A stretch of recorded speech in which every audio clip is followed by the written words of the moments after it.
vamos a ver cómo interviene en el equilibrio ácido-base, pero también en la producción de glóbulos rojos en estado de hipóxido.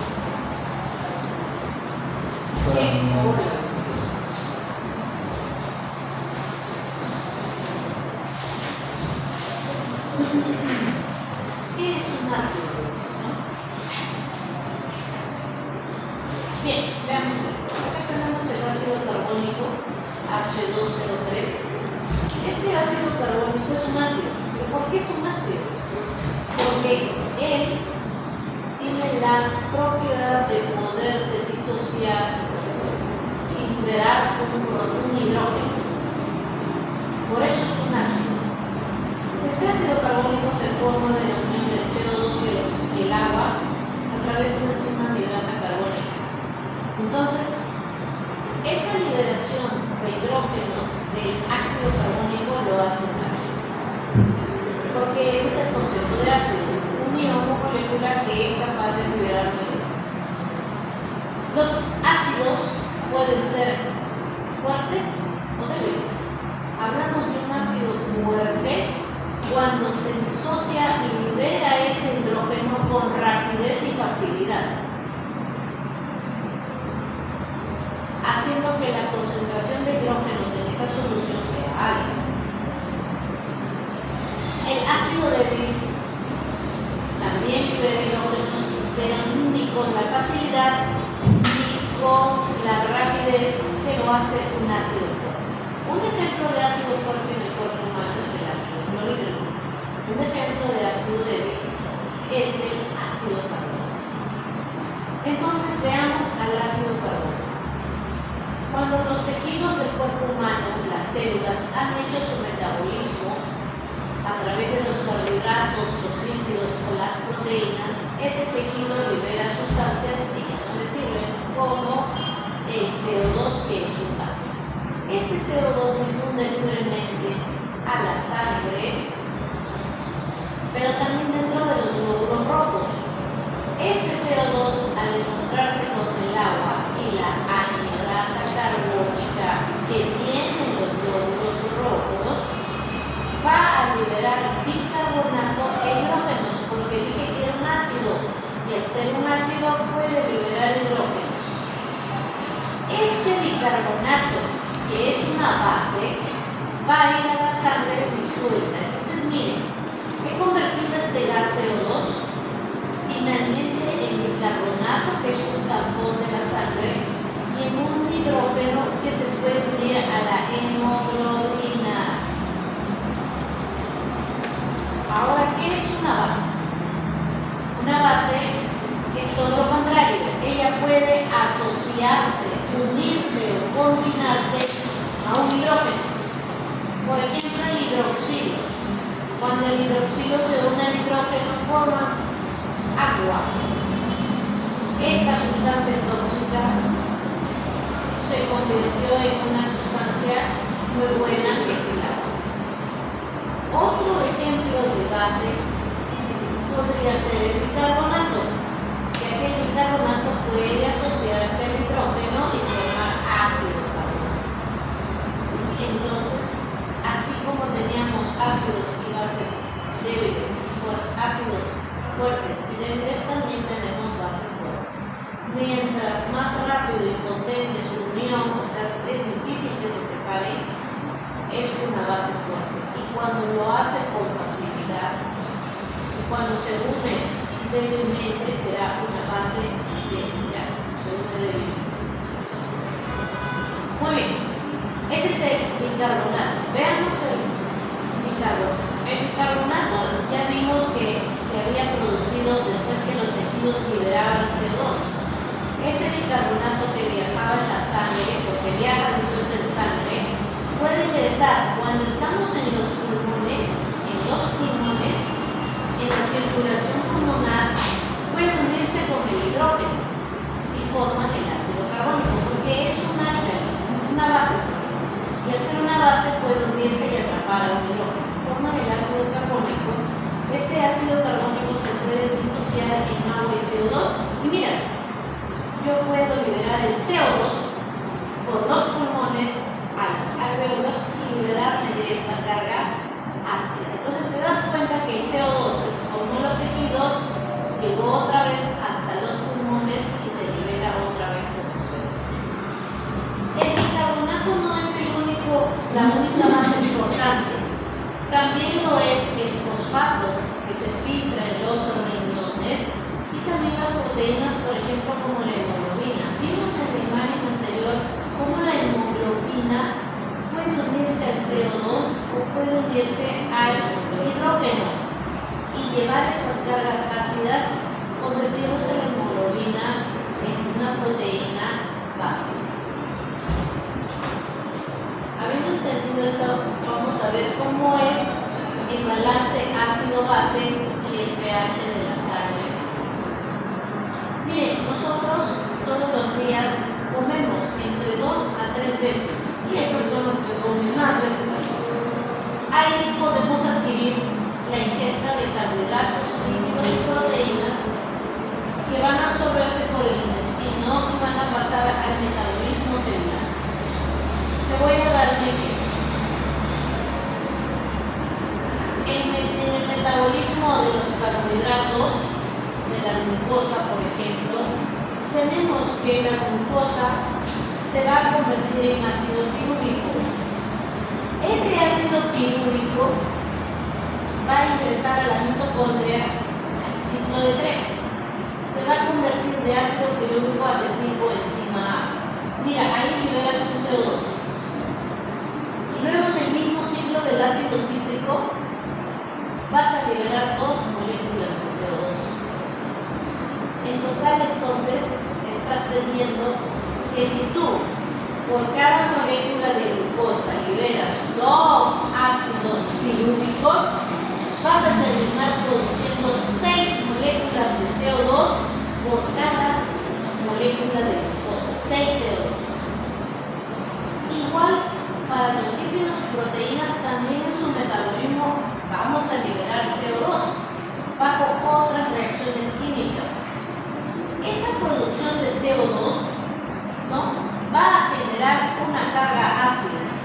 El CO2 es un ácido volátil, o sea, es un gas que representa el 98% de todas las cargas ácidas del cuerpo humano, porque todos los días hace un metabolismo.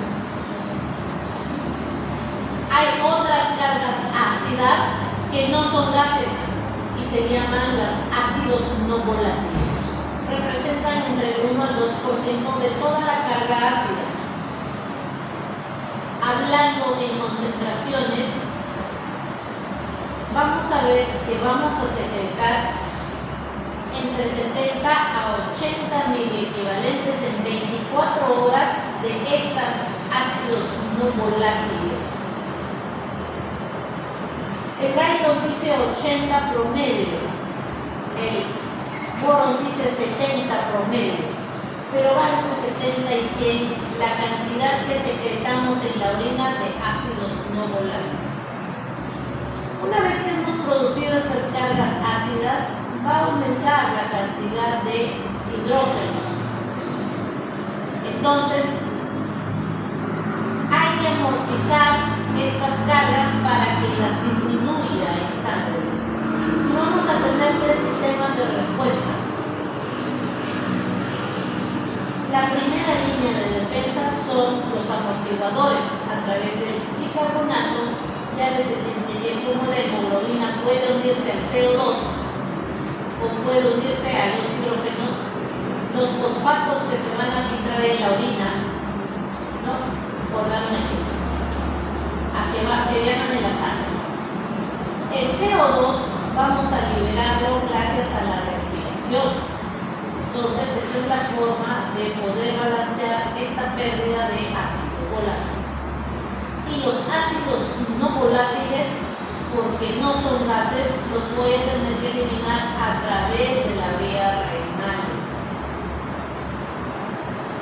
Todo este juego entre amortiguadores químicos, pulmón y riñón van a mantener una carga de hidrógenos ínfima en la sangre, en el líquido extracelular plasma sanguíneo, que que va a ser representado por los valores de pH entre 7.35 y 7.45. Acá en la mano derecha tienen los ácidos no volátiles, ¿ya? Por ejemplo, el ácido sulfúrico que viene del metabolismo de aminoácidos, el fosfórico que viene de los fosfolípidos, el ácido láctico cuando hay respiraciones anaeróbicas, o sea, no ciclo de Krebs, sino anaeróbicas por procesos de glicólisis. Y la cetoacidosis cuando tenemos utilización de lípidos para producir glucosa. Son ácidos no volátiles que si aumentan en concentración van a alterar el pH del agua. ¿Qué cosa es el pH entonces? El pH no es más que la concentración de hidrógenos en una solución. En este caso vamos a estudiar el pH pero en la sangre arterial.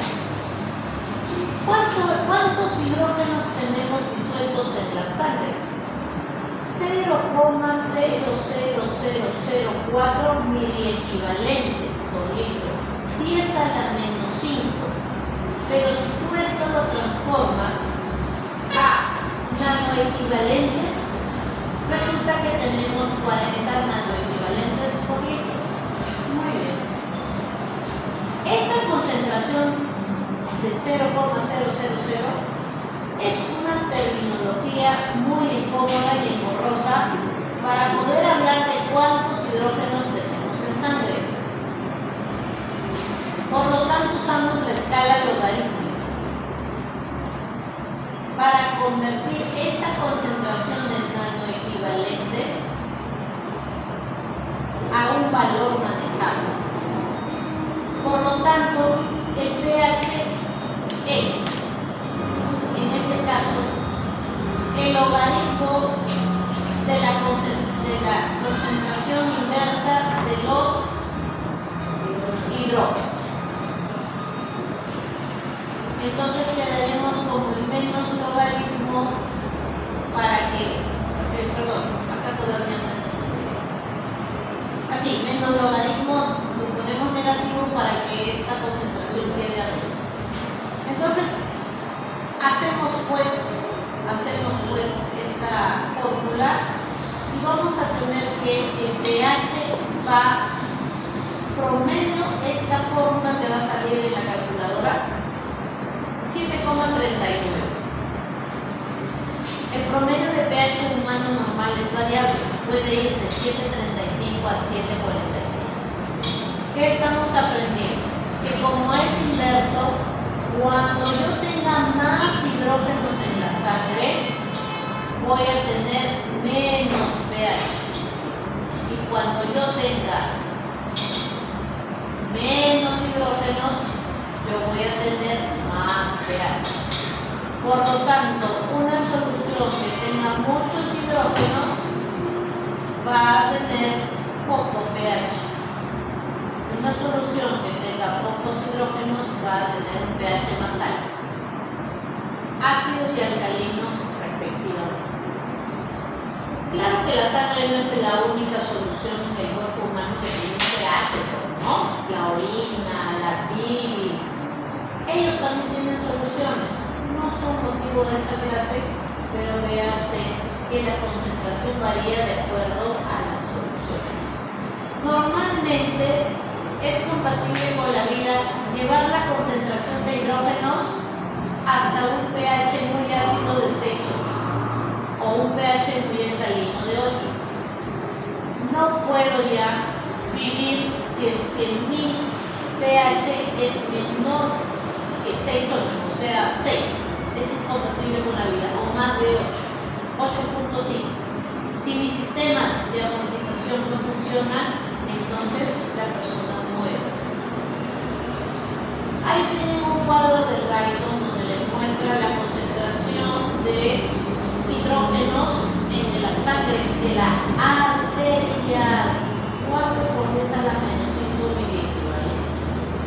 Pero por ejemplo, vean ustedes que la sangre venosa es de 4,5, o sea, un poquito más. ¿Y a qué se debe eso? A que la sangre venosa gaseosa tiene más CO2 que la sangre arterial, porque los tejidos han liberado el CO2 a ese torrente de sangre venosa. Por lo tanto, al tener más concentración de O2, tiene más carga ácida y su pH es menor. Por ejemplo, la orina puede ir un pH tan ácido como 4.5 o tan alcalino como 8. Cuando necesitemos perder cargas ácidas, se hará muy ácido. O cuando tengo un proceso de mucha alcalosis en el cuerpo humano, liberaré más bases a la orina y la orina será más alcalina. Por lo tanto, el riñón, a través de la orina, puede manejar grandes cambios del pH en la sangre. El ácido clorhídrico tiene, mira, hasta 4 millones de veces más la concentración de hidrógenos. Mira, mientras que acá es 4 por 10 a la menos 5, acá es 160. Entonces, es una diferencia abismal del ácido clorhídrico. Muy bien, defensas, dice, frente a los cambios de la concentración de hidrógenos. La primera línea de defensa van a ser sistemas de amortización que se combinan con un ácido o con una base. ¿Ya? Miren, por ejemplo, el ácido carbónico. El ácido carbónico, el bicarbonato. Por ejemplo, el bicarbonato atrapa al hidrógeno. Ese bicarbonato es un sistema de amortización como primera línea de defensa, porque al atrapar a ese ácido carbónico momentáneamente, luego se va a disociar en un hidrógeno y en un bicarbonato, y ese hidrógeno se tendrá que perder. El bicarbonato entonces no elimina ni añade, se limitan a atraparlos para que luego sean liberados, solo los atrapan. Pero por ejemplo el pulmón, que es una segunda línea de defensa, sí libera directamente la carga ácida, especialmente las cargas volátiles como el dióxido de carbono. La tercera línea de defensa son los riñones. Demoran pues a veces horas o días, pero son la línea de defensa que puede generar una orina muy ácida cuando tengamos acidosis en la sangre, o muy alcalina cuando tengamos pues estados de alcalosis. Es el más potente y el más importante de las tres líneas de defensa. Veamos a la primera línea, amortización. Por ejemplo, tenemos sistemas amortiguadores ácidos, como por ejemplo el bicarbonato, fosfato, proteína y hemoglobina. Miren, el bicarbonato, como ya expliqué hace un momento, vean ustedes, este es el CO2. El CO2 puede ir o puede transportarse de tres formas en el cuerpo humano. Disuelto libremente en la sangre es el 10%. Y ese 10% de CO2 disuelto libre en la sangre genera una presión arterial de CO2 de 40 milímetros de mercurio. Esa es la presión que genera el CO2 libre disuelto en la sangre. El 70% del CO2 puede transportarse convertido en bicarbonato. Miren, el CO2 se une al agua, el CO2 difunde, ¿no? El tejido acaba de liberar CO2, no lo necesita. Ciclo de Krebs. Este CO2 entra al glóbulo rojo por difusión simple, que es un gas, y se une al agua. Gracias a la anhidrasa carbónica se convierte en ácido carbónico. Se libera este hidrógeno y, mira, se forma bicarbonato. El CO2 se ha convertido en hidrógeno y bicarbonato.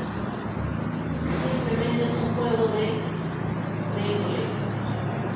Este bicarbonato viaja disuelto en la sangre por un contrarreloj. la sangre del carbonato.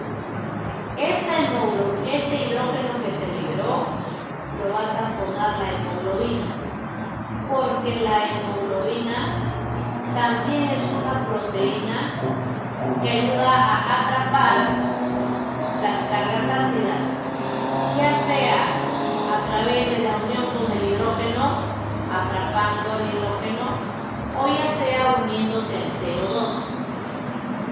Entonces, la tercera forma de transportar el CO2 en sangre es a través de la unión con la hemoglobina. El 20% del CO2 se une a la hemoglobina y así yo atrapo a este CO2 que es tóxico para el cerebro especialmente.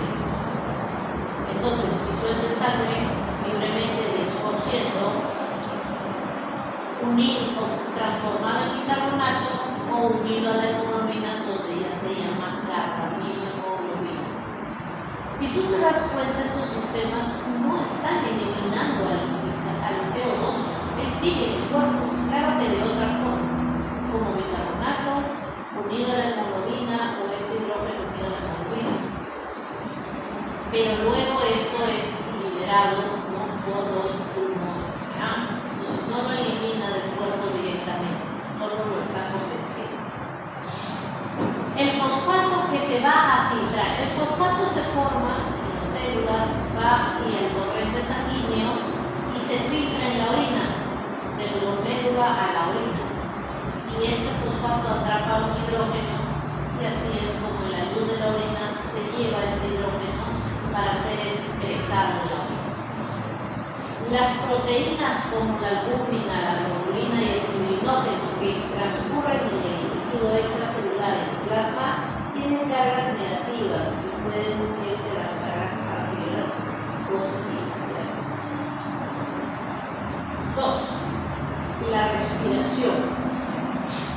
Mira, el sistema respiratorio también interviene en el equilibrio ácido-base. Cuando tú tienes mucha concentración de hidrógenos por la enfermedad que fuera, se va a producir una estimulación que tú no has pedido, que tú no lo has hecho consciente, pero se va a estimular la ventilación alveolar. Vea usted, cuando estamos a un pH de 7,4, que es lo normal promedio, vamos a tener una ventilación como 1, es decir, normalmente la persona respira de 16 a 20 respiraciones por minuto. Mientras una persona respire 16 veces por minuto, va a eliminar la carga de CO2 adecuada y mantiene el pH. Pero si esta persona empezara a descender su pH, 7,3, entonces está aumentando la cantidad de cargas ácidas. Esta carga, este pH de la sangre, va a generar, bajo una respuesta neurológica que vamos a ver en un momento, que la persona respire más veces. A un pH de 7,1 podría estar respirando hasta más de 2 veces la respiración normal. Si lo normal es de 16 a 20, la persona va a llegar respirando entre 32 a 40 veces más si es que llegara hasta un pH de 7,1, o sea, ha disminuido 0,3 de pH. Y esto se ve reflejado en esta curva. Si la persona tuviera más bien menos cargas ácidas y está haciéndose alcalino, ¿no?, las respiraciones pueden mantenerse igual o disminuir muy poco, porque no entramos en apnea, ¿ya? No entramos en apnea. Pero sí, la acidez sí que estimula el aumento de la respiración. Hasta 6,8 hemos dicho que es lo normal. Hasta casi 4 veces puedes ventilar. Muy bien, ¿qué más? El aumento de la ventilación pulmonar. Entonces, ¿qué pasa si yo ventilo más veces? Si yo ventilo más veces, cuando yo ventilo como una vez, o sea, de 16 a 20, yo tengo un pH normal, no hay alteración. Pero cuando yo empiezo, por ejemplo, y duplico mi ventilación, ya no respiro 16, 32, o 2 veces y media, 16, más 16, 32, más 8, 40 veces. Voy a elevar, miren, voy a ganar pH hasta 0.3 casi. O sea, si mi pH era de 7.35, acabo de ganar 0.3 a ese 7.35, 7.65. Entonces, eso te está demostrando que el aumento de la concentración, el aumento de la ventilación puede disminuir, porque estoy haciendo un pH más alto. Si yo respiro menos, empiezo a perder mi frecuencia respiratoria a la mitad, ya no 16, ahora 8. Al no ventilar, yo retengo CO2 y al retener CO2 voy a disminuir el pH porque estoy acumulando ácidos volátiles. Si era 7.35, ahora es 7.35 menos 0.1. ¿Y por qué sucede eso? Resulta que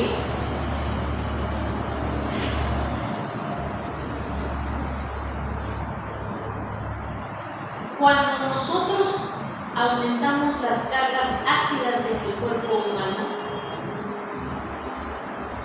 ya sea porque estoy acumulando mucho CO2 como ácido volátil, o estoy acumulando ácidos no volátiles como ácido sulfúrico, cuerpos cetónicos, o no elimino bien las cargas ácidas porque el riñón está enfermo, o no puedo eliminar el CO2 porque el pulmón o la vía respiratoria está enferma, esto va a hacer que se acumulen las cargas ácidas y esto va a ser detectado por unos quimiorreceptores que Diosito nos ha puesto pues acá en el callado aórtico y en la carótida. Ahí nos ha puesto unas neuronas pegadas. ¿Para qué? Para que ellas detecten cómo está el pH, o sea, cuánta carga de hidrógenos tengo. Y también tienen la capacidad de detectar la carga de CO2, porque ya te dije que el CO2 también viaja disuelto en la sangre con un promedio de 40 milímetros de mercurio. Cuando ellos detectan esto, inmediatamente estas neuronas tienen fibras que van a ascender, ¿no?, en cuanto al callado aórtico y la bifurcación carotídea. Y en el mismo bulbo raquídeo tengo estas neuronas que sensan el CO2 en sangre. Lo sensan, pues, y cuando está alterado, entonces acidosis, porque yo tengo mucho hidrógeno o tengo mucho acidosis. En la acidosis se activa. Estas neuronas liberan transmisiones nerviosas a la médula espinal, porque son neuronas que se conectan con otras neuronas y se van a ir del centro del bulbo raquídeo respiratorio a la médula, y de la médula a través de las raíces raquídeas cervicales y torácicas van a ir a inervar al diafragma, a los músculos intercostales, a los transversos del tórax, a los rectos de la cola, tanto para la inspiración como para la expiración. Entonces te van a obligar, aunque tú no quieras, a respirar más rápido y más profundo, con el objetivo de barrer con el CO2 como carga ácida, y por lo tanto la presión arterial de CO2 va a disminuir, y eso va a tratar de equilibrar tu pH, o si es que es mucho, puedes incluso perder mucho CO2 y volverte más bien alcalino. Cuando ya te estás volviendo alcalino, entonces hay un feedback negativo hacia estas neuronas que se bloquean para ya no permitir que sigas ventilando. Un ejemplo también de esto podría ser las personas que se sumergen en el agua. Y cuando ya están en el agua, y no puedes salir porque no sabes nadar, estás muy profundo en el agua y entonces tú no estás respirando. Pero como no respiras, estás aumentando la carga de CO2 en el plasma. Va a llegar un momento de tu apnea en el que esa carga de CO2 va a ser detectada por los receptores vulvares y va a desencadenar esta respuesta y vas a ventilar. Y entonces te ahogas, pues porque te tragas el agua, porque es un reflejo que no puedes controlar. El último mecanismo de defensa es el riñón, es el más importante.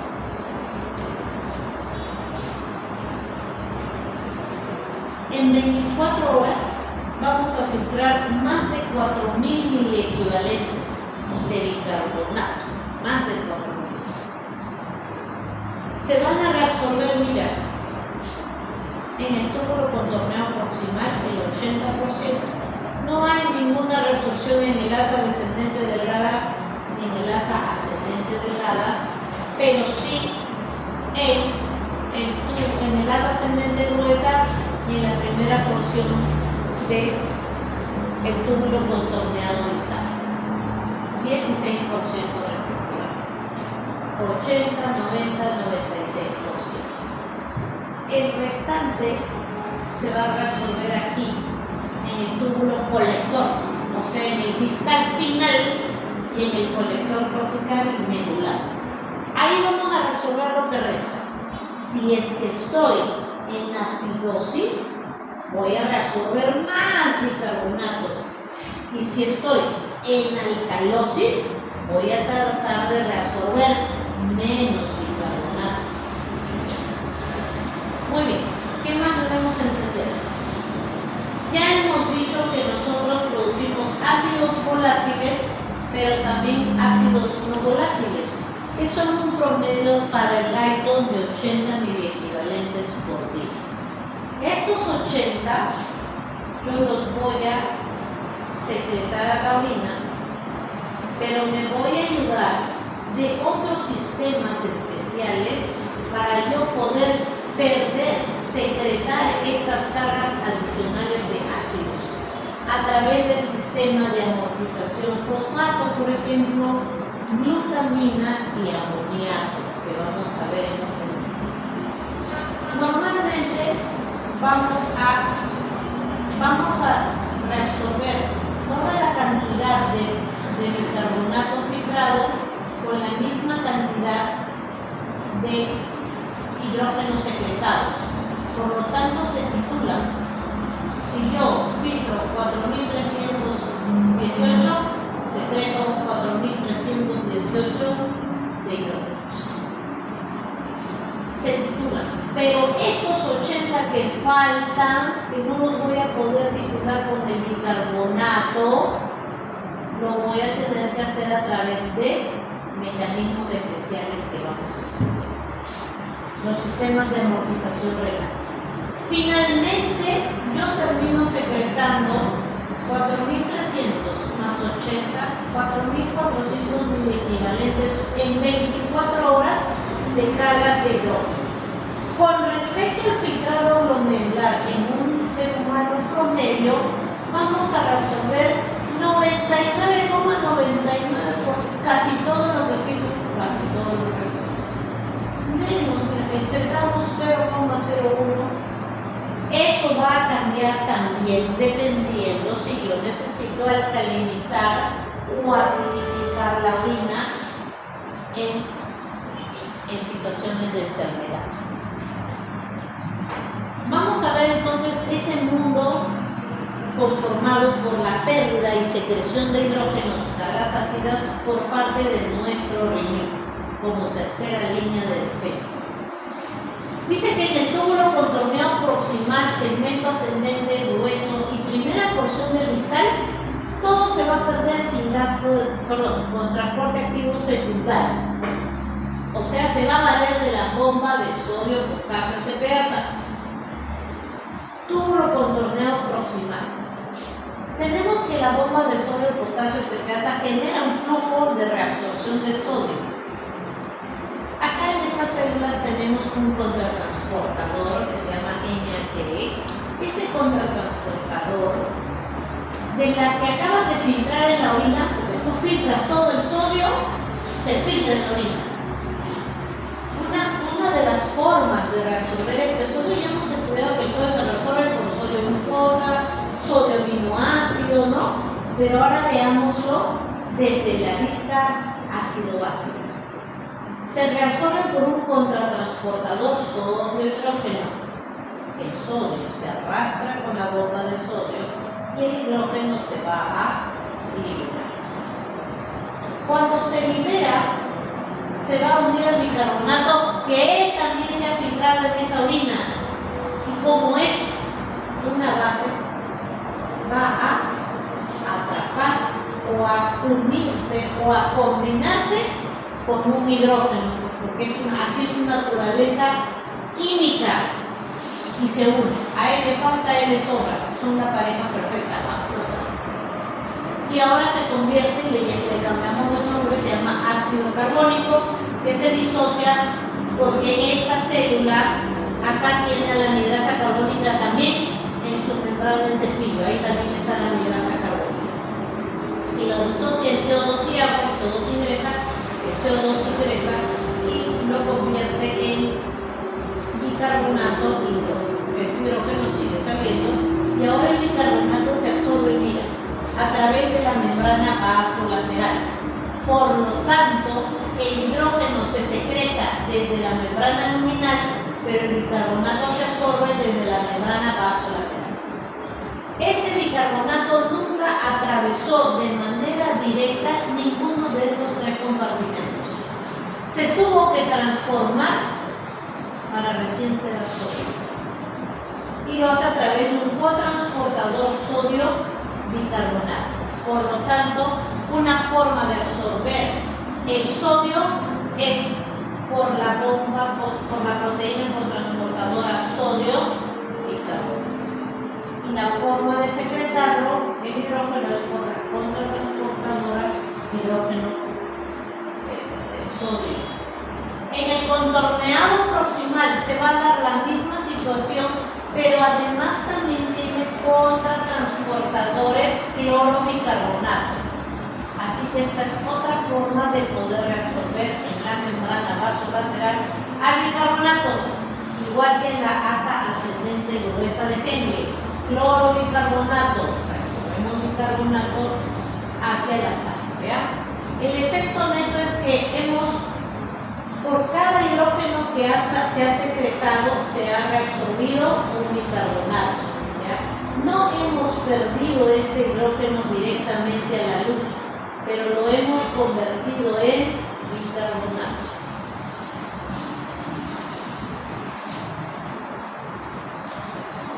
Vamos a ver ahora el transporte activo primario. Ya en las partes más distales, como en el túbulo contorneado distal final y el colector cortical y medular, vamos a tener a las células intercaladas.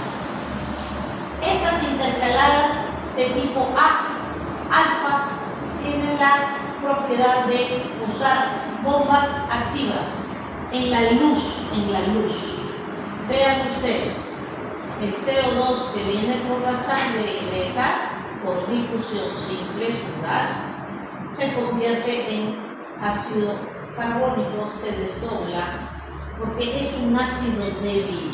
Y al ser un ácido, él puede disociarse y liberar un hidrógeno y libera un bicarbonato.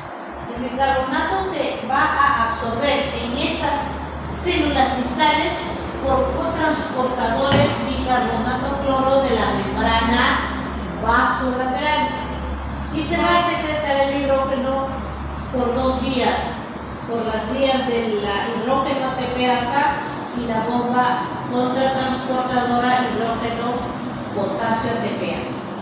Entonces, cuando yo secrete más hidrógenos a la orina, yo también voy a reabsorber más potasios a la sangre. Son efectos también de alteración hidroelectrolítica modifica los desequilibrios ácido-base. Acá, en esta parte de la luz del tubuli, la concentración de hidrógenos que yo puedo tener es de hasta 900 veces la concentración de hidrógenos puede aumentar en estos tubules hasta 900 veces, ¿ya? En cambio, en las partes anteriores, como el proximal, el ascendente gruesal, solamente puede aumentarse una concentración de hasta 3 a 4 veces. Por lo tanto, acá yo puedo hacer que perder tantos hidrógenos si fuera necesario hasta crear una orina tan ácida como de 4.5. Más de eso ya no puedo.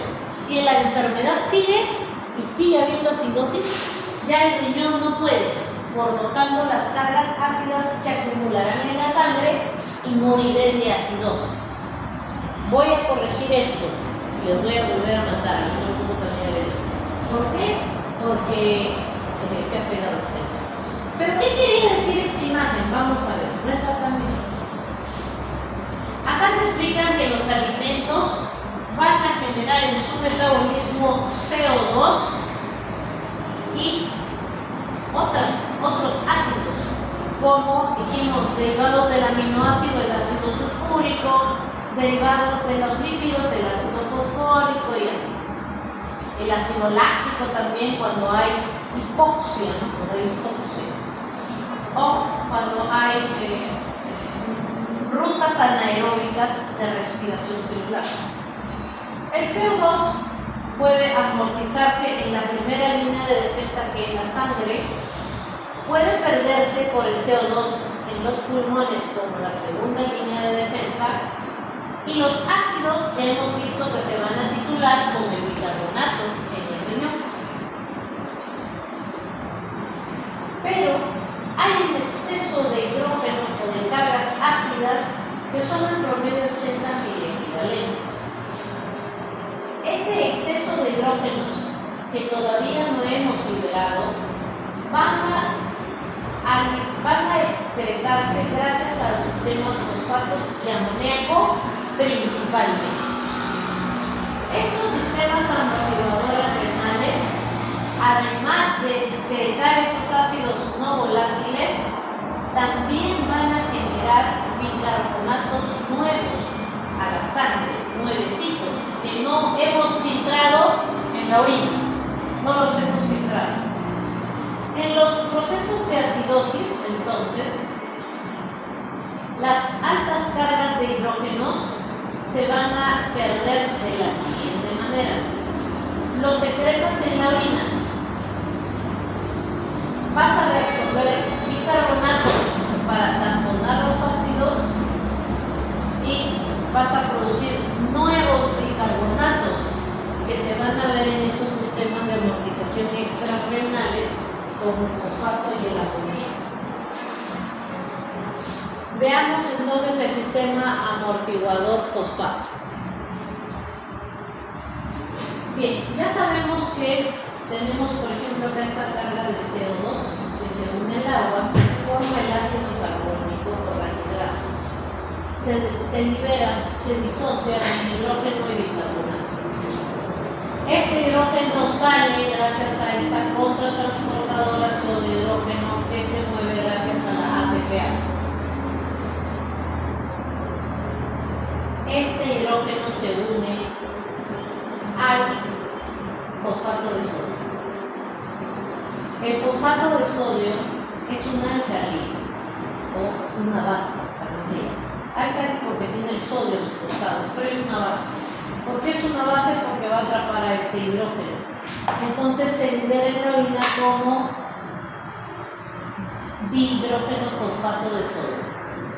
Así pierdes este hidrógeno, pero mira, este hidrógeno que se pierde nunca hizo que se formara un bicarbonato, como en los casos anteriores. Aquí el bicarbonato se ha formado solo del CO2 y yo lo he reabsorbido como bicarbonato. Por lo tanto, estoy creando la reabsorción como efecto neto de un nuevo bicarbonato por la pérdida o secreción de un hidrógeno. Por eso se llama sistema amortiguador fosfato, ¿ya? ¿Por qué te he puesto esta imagen acá? Vean ustedes, cuando nosotros tenemos grandes pérdidas de volumen como hemorragias o deshidrataciones, se va a activar el sistema renina-angiotensina-aldosterona. La angiotensina 2, además de tener efectos vasculares, produciendo vasoconstricción, también para aumentar la presión arterial, también va a tener efectos sobre las células tubulares. Estas células tubulares que tienen estos transportadores están distribuidos en todas las células, en la de contorno proximal, asa de Henle, distal, colector. Y ven, esta angiotensina 2 se filtra por la orina, pero también termina de pasar la arteriola eferente y llega por el capilar ventricular, porque tiene receptores en ambos lados de la membrana. Esta angiotensina 2 estimula la reabsorción de sodio porque necesitamos reabsorber agua. Y cuando nosotros reabsorbemos sodio, vamos a mover agua por ósmosis, porque me estoy deshidratando, porque tengo una hemorragia. Pero a su vez, como estimula todo lo que sea reabsorción de agua, también estimula la reabsorción de bicarbonato porque existe la proteína cotransportadora sodio-bicarbonato. Y también va a estimular en la membrana luminal a la cotransportadora sodio-hidrógeno. Entonces, ¿qué efecto neto está produciendo una hemorragia o una pérdida de volumen? Que yo reabsorba mucho bicarbonato y que yo secrete más hidrógenos, produciendo una alcalosis metabólica. Son efectos de cambios del equilibrio ácido-base, por ejemplo, en un contexto de pérdida de volumen de agua de sangre, y ese es el mecanismo que lo explica. Por lo tanto, una persona que llegue con hemorragia puede ser que esté haciendo alcalosis metabólica también. Muy bien, seguimos. Exceso de hidrógenos y generaciones de nuevo por el amortiguador amoníaco. Vamos a ver. Bueno, hay otro sistema amortiguador. Vamos a ver, se llama amoníaco. Resulta que del metabolismo de las proteínas vamos a liberar la glutamina, que es un aminoácido. Esta glutamina va a viajar por la sangre y se va a filtrar en la orina. Así como también se filtra en la orina, puede atravesar la arteriola eferente y llegar a los capilares ventriculares. Por ambos lados, esta glutamina puede ingresar a la célula a través de transportadores para la glutamina. Dentro de esta célula hay mitocondrias, y dentro de esas mitocondrias la glutamina va a ingresar y va a producir, se va a producir la amoniogénesis, es decir, la conversión de glutamina en amonio. El amonio es NH4, es el amonio. La mitocondria, adentro de ella, tiene una enzima que se llama la glutaminasa.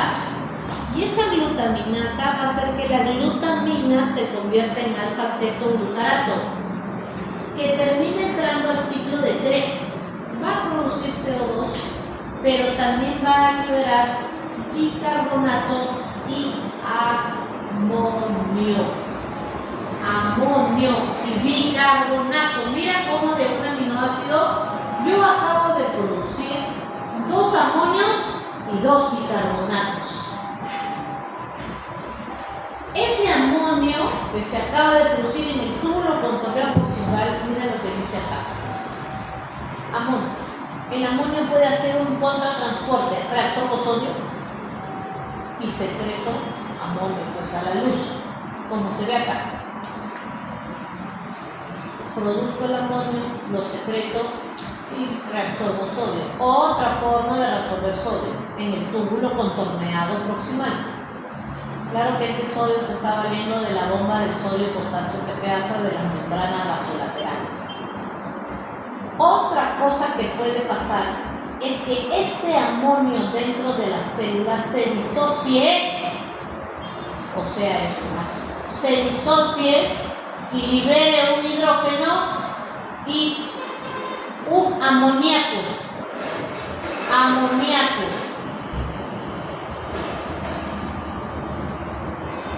Cuando hace eso, a través de la bomba contratransportadora sodio-hidrógeno, yo puedo liberar ese hidrógeno y resolver otra vez sodio. Y el amonio tiene una particularidad. Él puede difundir libremente, difusión simple, a través de las membranas. Así que podemos tener que el amoníaco puede ir a la luz del túbulo. Se va. Y estoy perdiendo un hidrógeno en la orina. ¿Qué conclusión me queda? Que por cada glutamina yo reabsorbo 2 bicarbonatos nuevecitos, no vinieron de ninguna molécula de hidrógeno, no se tituló con ningún hidrógeno. Reabsorbo 2 bicarbonatos nuevos y puedo eliminar dos amonios. Pero también puedo liberar amoníaco e hidrógenos a la vida. Ese es el sistema amortiguador amoníaco. Ahora, acá pone la palabra ya amortiguador amoníaco por el túbulo con torneo proximal, porque vamos a hablar de los túbulos colectores, ¿ya? Colectores medulares. Pongan túbulo colector medular. Muy bien, entonces vean, ya produje amoníacos y amonios acá en la luz de hidrógeno. Muy bien. Estos van a avanzar, van el recorrido y van a llegar a la asa ascendente gruesa de G. Acá en esta asa ascendente gruesa vamos a tener transportadores propios para el amoníaco y vamos a tener contratransportadores hidrógeno-sodio. Acá arriba también lo mismo, pero con cotransportadores triples: sodio, cloro, amonio. Es este amonio que produje acá. El amonio entra a las células del asa ascendente gruesa y mira lo que va a pasar. Libero el hidrógeno a la orina, y el amoníaco que venía unido, o el mismo amoníaco libre acá, o por la disociación del amonio en amoníaco con hidrógeno, a través de estas 3 rutas pueden acumular amoníaco en el intersticio renal, acá en el intersticio. ¿Y por qué hace eso, doctora? Porque el amoníaco, como tiene difusión libre, va a ingresar a los túbulos colectores distales, a los túbulos colectores orbitales medulares. Y veamos, por aquí está viniendo hidrógeno.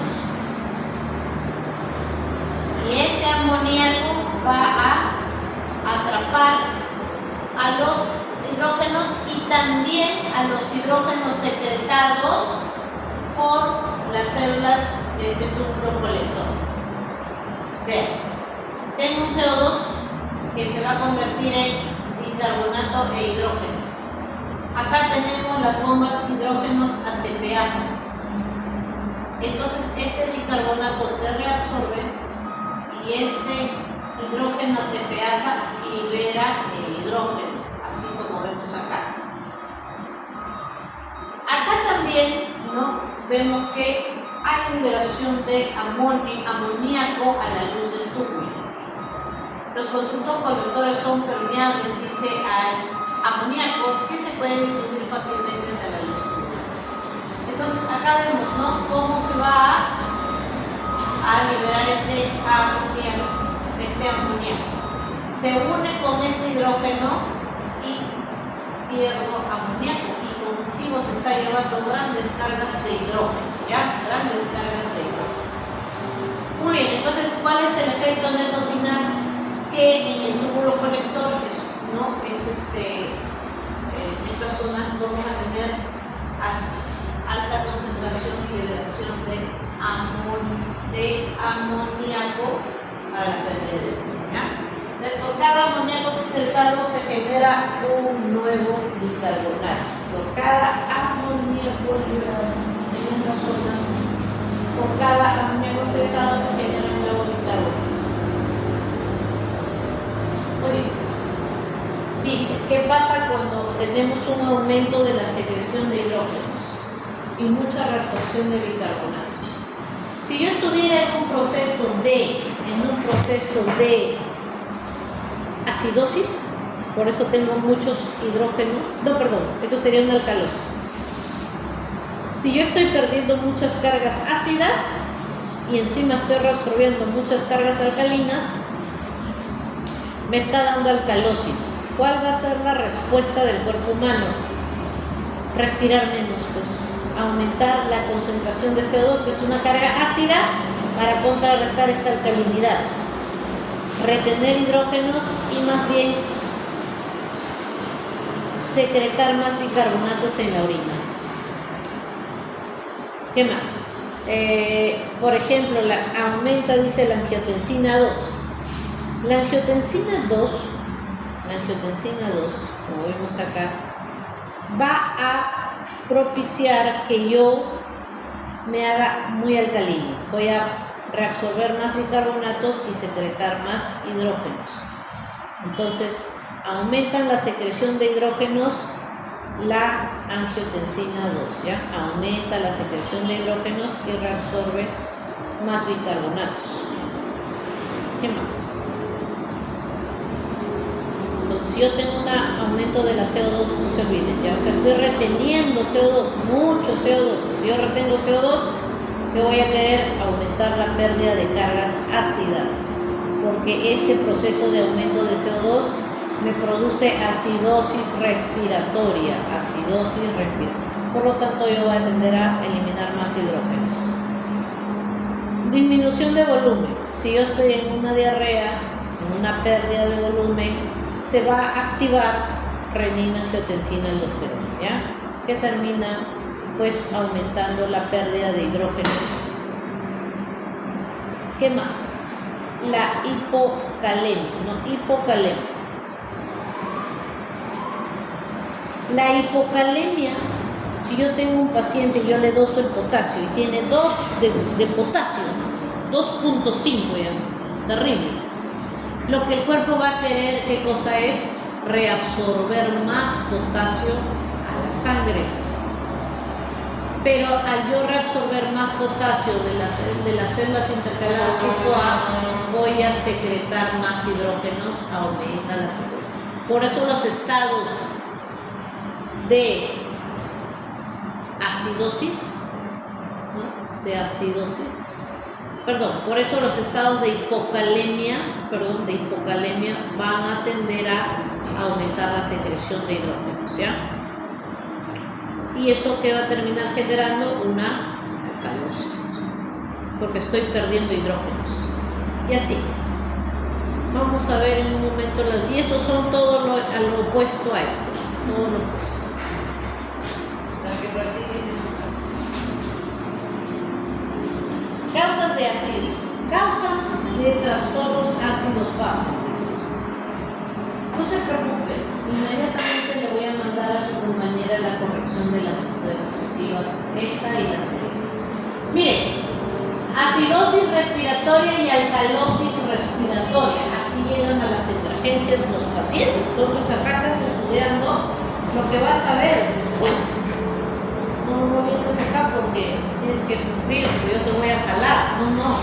No porque la doctora me va a poner cero. No, tú tienes que venir acá porque eso es lo que tú vas a ver en el hospital cuando seas doctor. Después no saben diagnosticar acidosis ni alcalosis. Bueno, entonces tú le tomas la muestra de sangre al paciente, tomas la muestra de sangre. La muestra de sangre se toma por la punción de la arteria radial. La arteria radial, porque el pH de la sangre de las arterias, no de las venas, porque las venas son ácidas. Entonces le dosas sangre arterial Puede ser la arteria radial, la arteria braquial, la arteria femoral. Y ves el pH. El laboratorista te va a dar un papelito y ahí va a estar el resultado. pH igual te va a decir. Si es que es menos de 7,4, estás seguro que estamos ante una acidosis. ¿Qué será? ¿Por culpa del riñón o por culpa del pulmón? Pero si el pH es alto, entonces hay menos concentración de hidrógenos, va a ser una alcalosis. Si es que tú te percatas de que el problema es que en una acidosis el CO2 está elevado, la presión de CO2 dijimos que era promedios de 35 a 45, ¿ya? Entonces, pero acá bueno, ya te ponen el promedio de 40. Entonces, si ves que está elevada la presión de CO2, 50 por ejemplo, 50. Entonces tú dices que es una acidosis respiratoria, porque es el CO2 el que está causando como carga ácida volátil la acidosis. Si tú ves más bien que el CO2 se ha disminuido 30, por ejemplo, entonces aquí el problema es que es respiratorio, ¿ya? ¿Qué puede causar una acidosis respiratoria?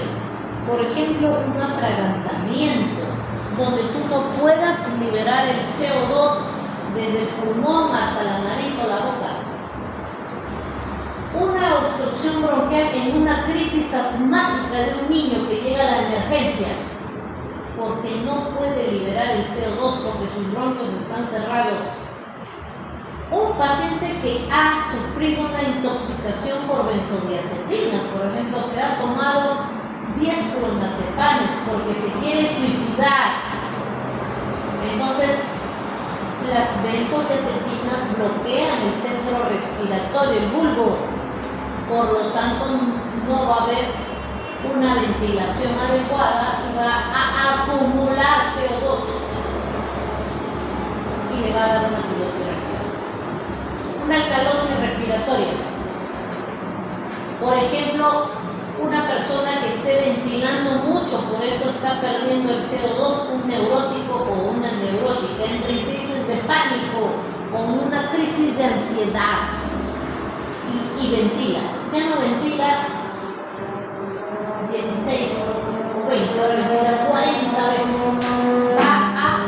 Va a liberar el CO2 en más cantidad y va a disminuir esa presión de ese CO2 que te dije que iba libre en sangre. CO2. Los ascensos a altura también. Te vas al monte Everest, 5.000, 6.000 o 8.000 metros sobre el nivel del mar. O te vas a Cusco nomás, la montaña de 7 colores, 5.000 metros sobre el nivel del mar. Vas a hiperventilar porque sientes que te falta el oxígeno, entonces vas a producir una alcalosis respiratoria. ¿El cuerpo se queda así en acidosis? No. Va a tratar nuestros sistemas amortiguadores de compensar. Cuando el problema es respiratorio, el riñón va a tener que, si es una acidosis, retener más bicarbonato, va a formar más bicarbonato, entonces vamos a tener bicarbonato elevado en sangre para contrarrestar esta acidosis. Si es que hay una alcalosis respiratoria, el riñón no va a reabsorber más bicarbonato, pues porque empeoraría tu alcalosis. Va a disminuir la concentración de bicarbonato en sangre, por lo tanto vamos a secretar más bicarbonato. No te olvides de las células intercaladas de tipo A y de tipo B para este tipo de compensaciones ácido-básica. Ahora veamos las metabólicas, las alcalosis y acidosis metabólica.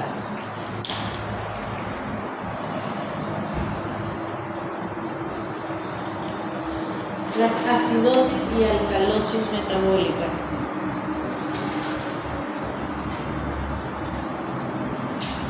Bien.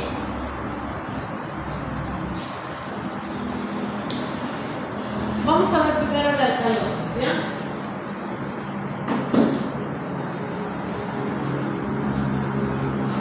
Imaginemos que estamos usando diuréticos o que estamos perdiendo mucho volumen. En ambos casos, los diuréticos y y las hemorragias o las diarreas o las pérdidas de volumen pueden hacer que se active renina, angiotensina, aldosterona, o los diuréticos también activan renina, angiotensina, aldosterona. Los diuréticos hacen que perdamos mucho líquido, mucha orina, ¿no? Entonces, cuando usamos diuréticos no permitimos que se reabsorba el sodio y el sodio se pierde en la orina. Entonces, en las partes más distales de la luz tubular se van a activar la reabsorción de sodio.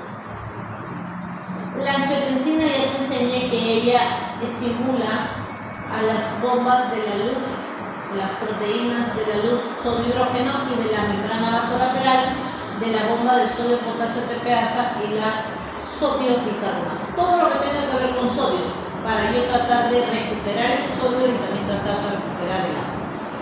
Entonces, como aumenta la angiotensina 2, yo voy a tener que reabsorber más bicarbonato y perder más hidrógenos. Por eso los diuréticos, al activar estos sistemas de angiotensina o las pérdidas de volumen, generan alcalosis metabólica. Reabsorbo más bicarbonato y pierdo más hidrógeno. La aldosterona, cuando hay pérdidas de volumen, va a actuar en las células del riñón, haciendo que yo reabsorba más sodio a través de los canales en NAC. Eso es verdad, y por lo tanto absorba más agua. Pero también la aldosterona tiene efectos estimulantes en las células intercaladas de tipo A, que tienen como función secretar más hidrógeno y reabsorber más bicarbonato.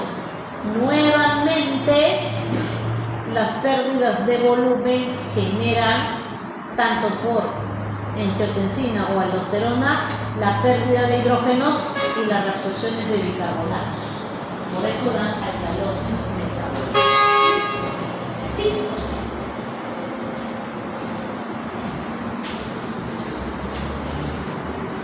Otra causa de alcalosis metabólica sería que yo ingiera mucho bicarbonato, ¿no? A través de, por ejemplo, ingestiones de casualidad, a propósito, bicarbonato de sodio.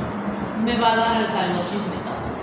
Voy a aumentar mi concentración de absorción, ¿no?, de bicarbonato a través de los intestinos. Y vómitos de contenido gástrico. Una bulímica, por ejemplo, que vomita a cada momento. Después de su atracón de comida, vomita y vomita y vomita. Va a vomitar lo que está en el estómago, y al vomitar lo que está en el estómago también va a vomitar ácido clorhídrico. Eso hace que esta paciente pierda por la vía digestiva hidrógenos y por lo tanto va a tener alcalosis metabólica. ¿Qué más? También al vomitar tú pierdes agua, porque no vomita pues una vez, o en el contexto de una infección, una gastroenterocolitis, ¿no?, donde el paciente vomita y vomita 10 veces, 3 veces, 5 veces. Entonces va a perder volumen de líquido. Eso hace que se active angiotensina y aldosterona. Y expliqué en la diapositiva anterior que se estimulan los contratransportadores sodio-hidrógeno y que da reabsorción de bicarbonatos. Secreto hidrógeno, reabsorbo bicarbonatos, alcalosis metabólica. Y que la aldosterona activa la pérdida de secreción de hidrógenos y también la reabsorción de bicarbonatos. Contexto final, pura alcalosis metabólica. Y además la aldosterona también estimula la reabsorción de sodio y la secreción de potasio. Por eso le da también hipocalemia. O sea, los trastornos ácido-base siempre van con trastornos del potasio, ¿ya? Acidosis metabólica. Perdón. Entonces, había al costado decía la alcalosis, ¿no? Acá está la alcalosis, ¿no? La alcalosis, entonces, mi pH tiene que estar alto porque hay baja concentración de hidrógenos, alcalosis. Y si la alcalosis se puede deber a que yo tengo poco CO2, carbohidratos, o tengo muchos bicarbonatos. En este caso, es metabólica, hay mucho bicarbonato y la compensación respiratoria es que si yo tengo mucho álcali, tengo que contener el CO2 que es ácido como respuesta compensatoria a la alcalinidad. Retengo CO2 que es ácido y por lo tanto tengo un CO2 elevado, ¿ya? O sea, mi respiración va a ser menos intensa, un poco menos de frecuencia respiratoria, tratando de contener CO2, ¿ya? Acidosis metabólica. ¿Cuándo voy a tener acidosis metabólica? Varios procesos me pueden dar acidosis, disminución de bicarbonato.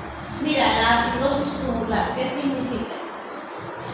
Hay enfermedades donde el riñón no puede reabsorber ese bicarbonato. Hemos dicho que se filtran 4.320 miliequivalentes por día, pero en las acidosis tubulares renales no se puede resolver ese bicarbonato y lo voy a perder por la orina. Entonces, no lo reabsorbo y bajo mis concentraciones en sangre, ¿ya?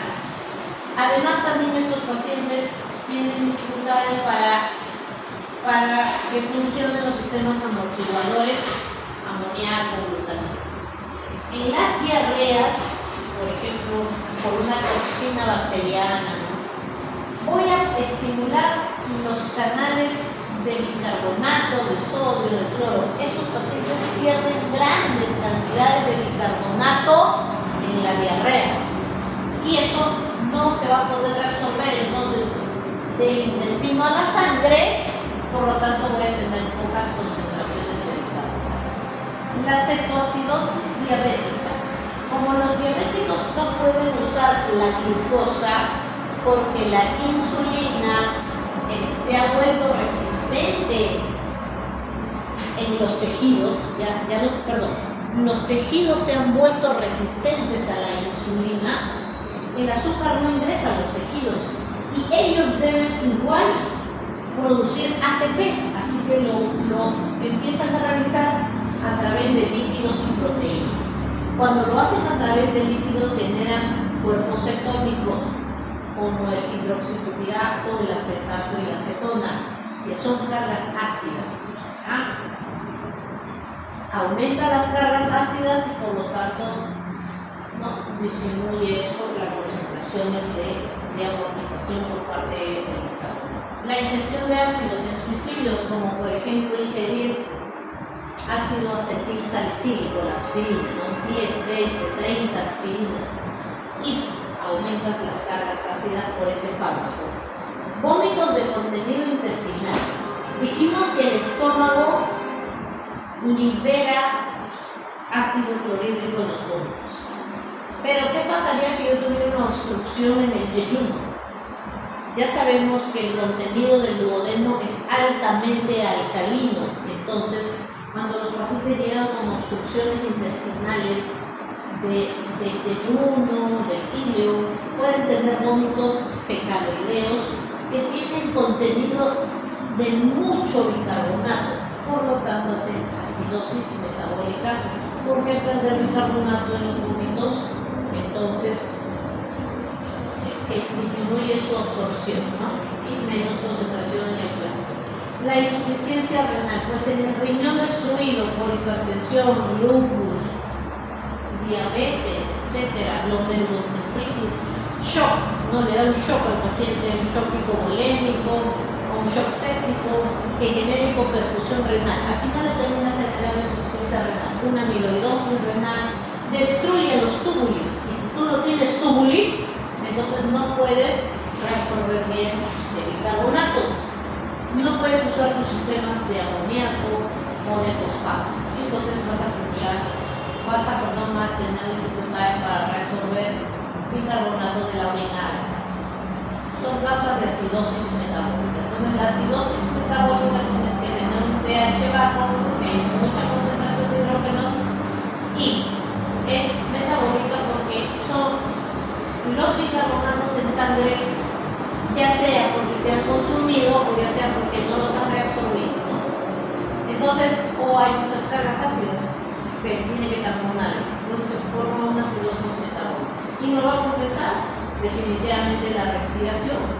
Y el paciente que tiene una acidosis tiene que ventilar más veces para eliminar estas cargas ácidas volátiles como el CO2 para compensar esa acidosis metabólica.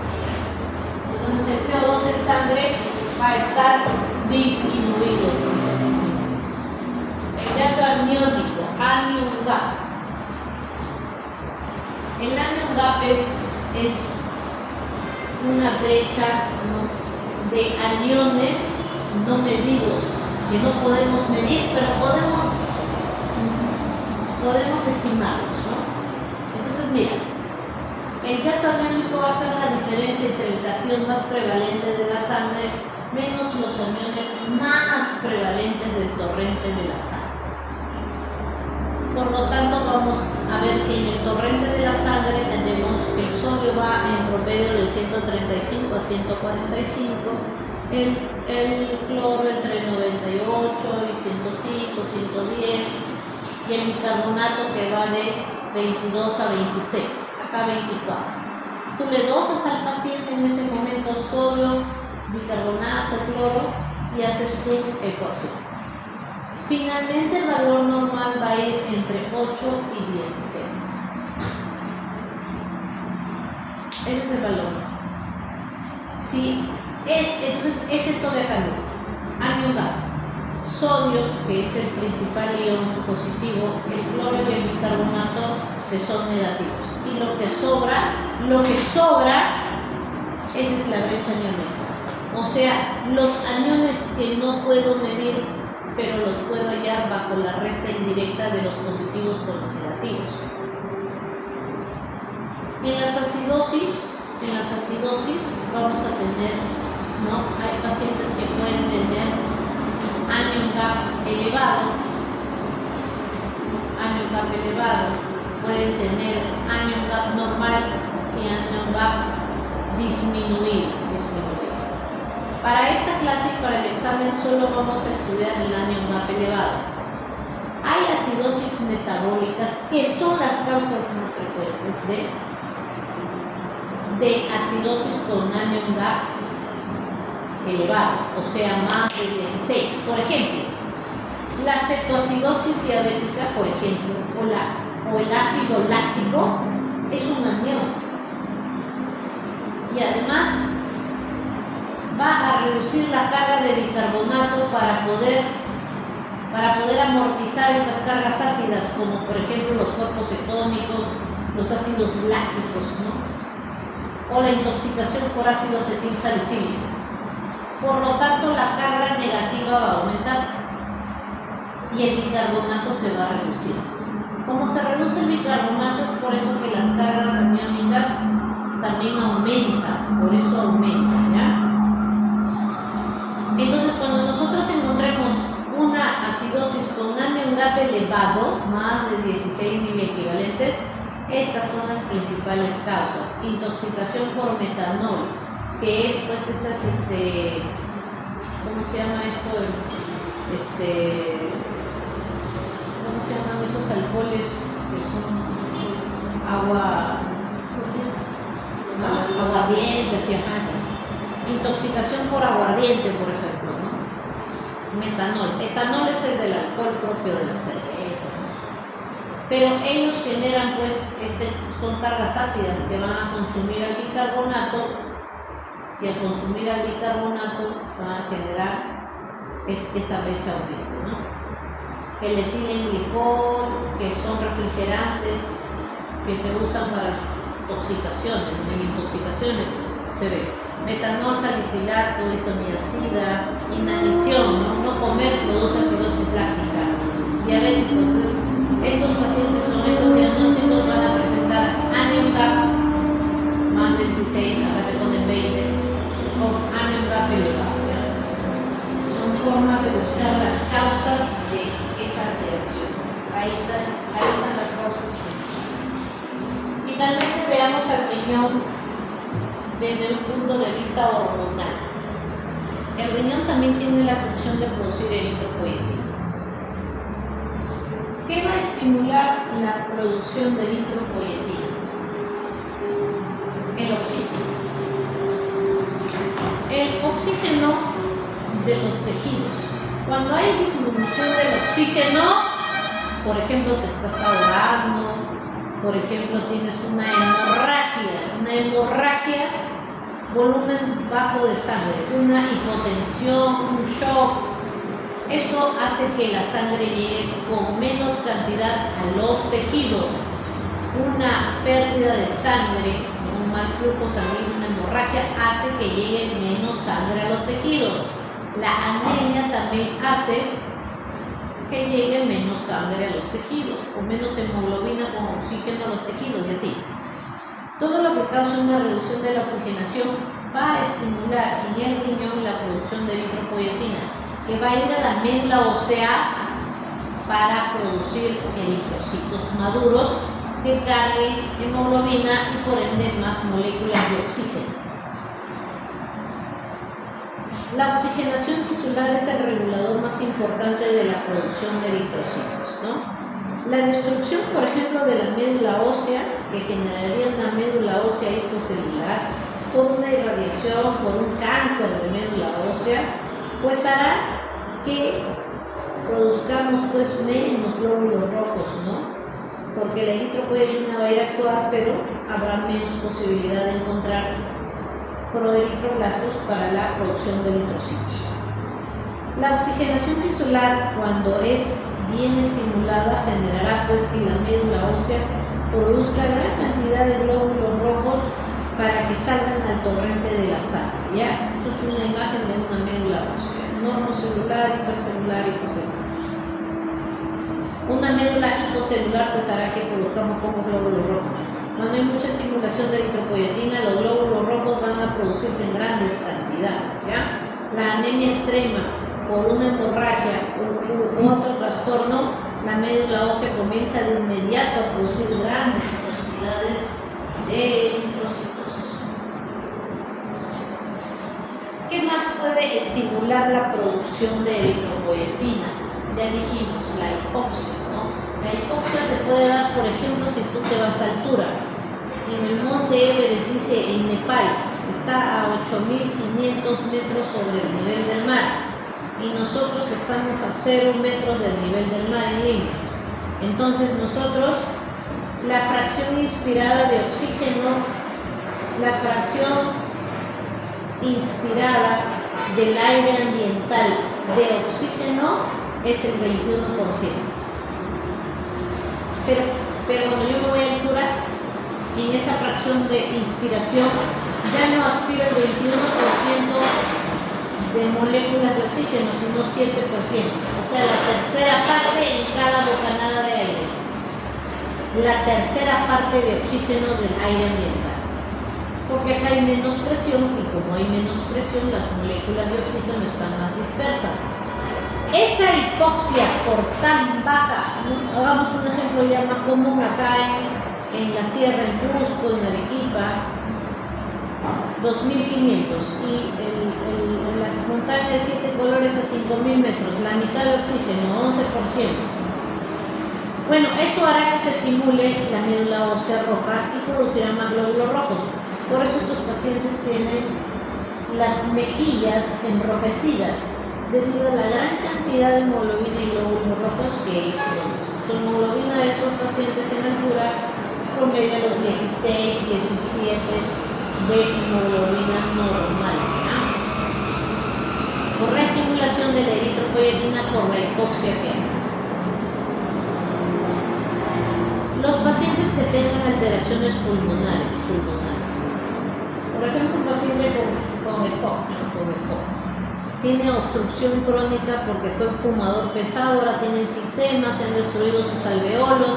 Y como no tiene muchos alveolos por el humo del cigarro, el oxígeno difunde con más dificultad.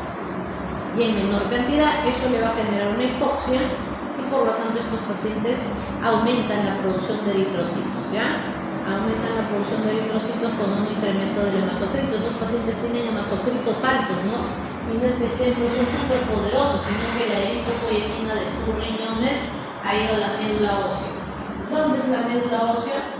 En los cuerpos de las vértebras, en los huesos ilíacos, en el esternón también, en son las zonas de producción de médula ósea del adulto promedio.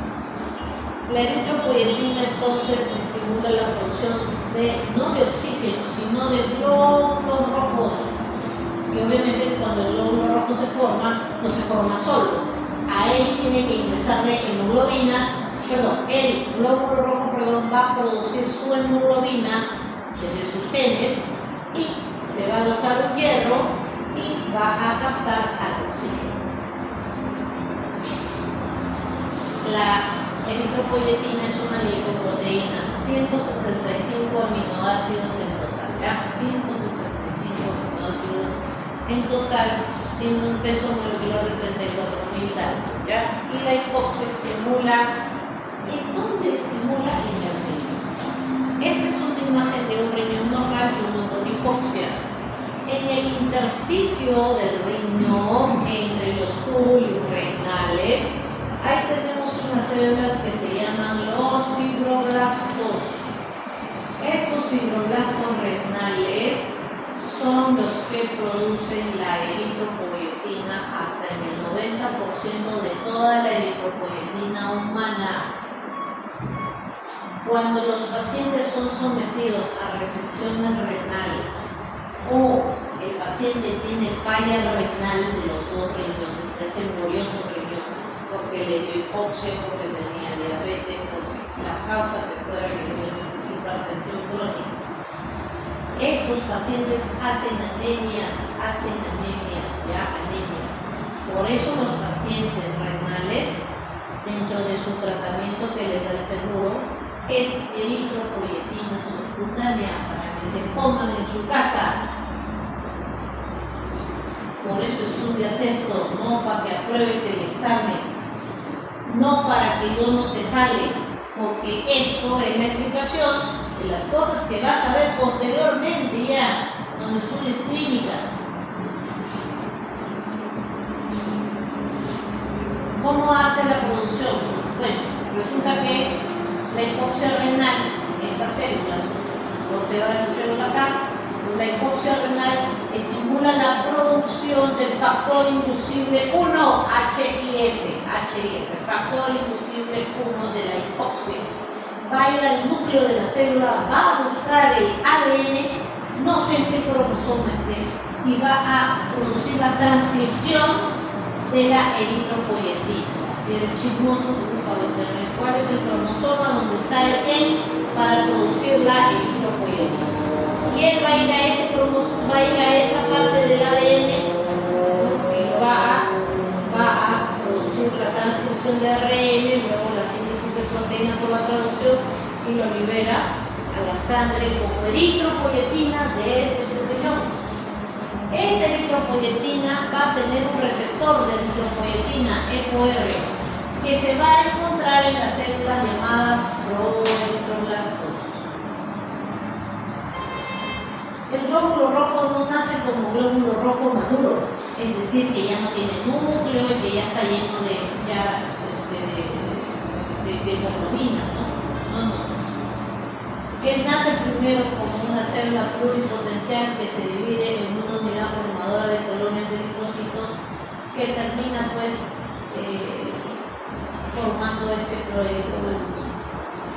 Este proeritroblasto tiene que ir madurando, va a ir acumulando hemoglobinas, va a ir cambiando de color y después primero era morado y luego se vuelve rojito, ¿no? Por la cantidad de hierro que acumula y la pérdida del núcleo, ¿no? El reticulocito es la forma madura inmediata del adulto y este glóbulo rojo maduro es el que sale a la sangre. En este proeritroblasto vamos a tener este receptor que va a inducir señales intracelulares a través de la vía YAC y de las vías de proliferación celular ERK y antiapoptóticas AKT. O sea, significa que esta célula no tiene transcripción antiapoptótica para que no muera. Entonces, esta célula no va a morir, y va a empezar la producción y proliferación que se dividan más, ¿no? Para producción de nuevos glóbulos rojos. Esto pues demora, no aparecen eritrocitos nuevos inmediatamente que el riñón empieza a producir eritropoyetina, ¿no? Van a tardar aproximadamente 5 días para poder ver este aumento de circulación, ¿no? De estos nuevos glóbulos rojos, ¿ya? Entonces, esto sí estimula la eritropoyetina en tus vértebras, en tu esternón, tus costillas, etcétera, etcétera. Listo, eso es todo. Ahí tenemos unos videos y estudien esta tabla ya. Tienen que saber para expresar. Integramos lo aprendido. Listo, chicos. Nos vemos mañana en la clase. Oye, estoy bien. No sé qué decir.